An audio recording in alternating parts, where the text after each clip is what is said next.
So, Field Yates mock draft has the quarterbacks going 1, 2, and 3 to Chicago, Washington, and New England. Caleb Williams, Jaden Daniels, and Drake May. Other interesting picks. Marvin Harrison, the wide receiver from Ohio State, goes 4 to Arizona. Joe Alt, the offensive tackle from Notre Dame, goes to Jim Harbaugh and the Chargers. Other names of interest. Dallas Turner, edge rusher, goes to the Falcons at 8 out of Bama. Leatu Latu, the edge rusher out of UCLA, goes 9 to the Bears. He's a guy I hope drops, probably won't. Need to do a little bit more deep dive. Jared Verse, edge rusher, Florida State, would be great as a Lion. He's going to Minnesota at 11 in the division. Great. J.J. McCarthy goes 12 to Denver. Is Russell Wilson even going to be a Bronco this coming year? Other players of interest. Byron Murphy, defensive tackle, Texas, goes to the Vegas Raiders at 13. Terrion Arnold, cornerback, Alabama, goes to the Indianapolis Colts at 15. Brock Bowers is at 16, the tight end out of Georgia, 16 to Seattle. Not that I think the Lions would be interested. I just think it's an intriguing note. Other names that might interest Lions fans. Quinyon Mitchell, cornerback from Toledo, goes to the Rams at 19. Bo Nix, quarterback, goes to Oregon. We mentioned him for a reason. From Oregon, goes to Pittsburgh at 20. We mentioned him for a reason. We'll get to that in a minute. Nate Wiggins, the corner from Clemson, goes to Philly at 22. Enos Rakestraw Jr. out of Missouri goes to Houston at 23. Cooper DeJean, corner from Iowa, goes to Green Bay at 25. And the Lions at 29. Look, we did this and we kind of did it wrong, not intentionally. We did not look to see who the Lions took. We went through the first 28 picks and then found the players that we thought the fans would be most interested in and put them on a board and said choose from them. The names were Michael Penix, quarterback, Washington. I'll explain that in a second. Keon Coleman, wide receiver, Florida State. Edge rusher, Chop Robinson, Penn State. Edge rusher, Adisa Isaac, Penn State. Defensive tackle, Jerjon Newton from Illinois. Defensive tackle, Tavondre Sweat, Texas. Cornerback, Kamari Lassiter, Georgia. And cornerback, Kool-Aid McKinstry, Alabama. All those players were undrafted up until the Lions pick at 29. So we put the quarterback in there, and we mentioned Bo Nix going because I think if there's one quarterback, one of the top quarterbacks left, when you get to the end of the first round, I think your phone rings. Teams like to take even quarterbacks they have second-round grades on in the first round because, A, if you hit with a quarterback, it's a huge, huge score. And B, you get the fifth year team option if you take a guy in the first round, which you don't get in the second round. So now does that mean the Lions phone will ring at 29?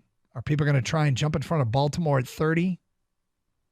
I mean, does Baltimore need a quarterback? No. Does San Francisco need a quarterback? No. Does Kansas City need a quarterback? No.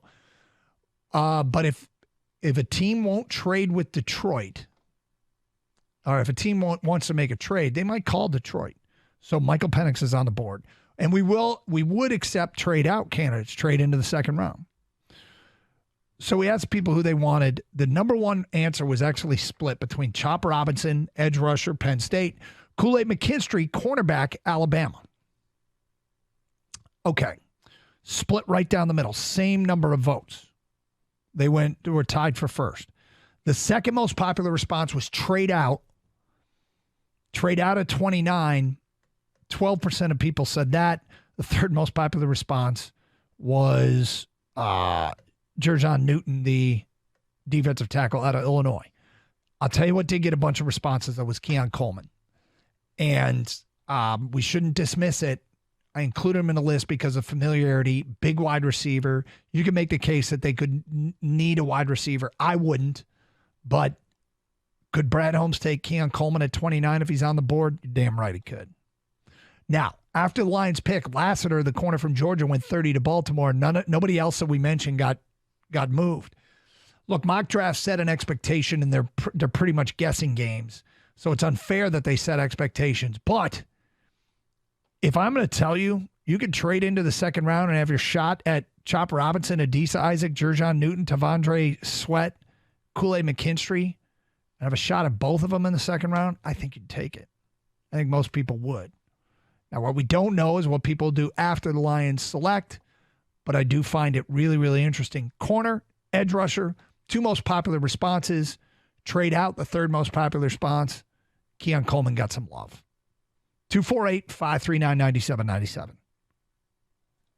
It's crazy. First of all, we're talking mock draft this late, which is a good thing, by refreshing. the way. Yep, and then on refreshing. top of that, the Lions are drafting this late, obviously because we're so far into the season before being eliminated. Do you think, Doug, that the split between the Chop Robinson crowd and the Kool-Aid McKinstry crowd is also a split between edge rusher and cornerback? Like the crowd that wants a secondary help and the crowd that wants some front four help? I do. And I think we can go to war over this. Over the next like 2 it's months. not even just the player. Like if you would have put out the position out there, it would have been split. If we just did, I think that there's some truth to that. I think there's absolutely truth to it. And look, we know the symbiotic relationship between the 2 positions, but who needs a partner more, Sutton or Hutchinson?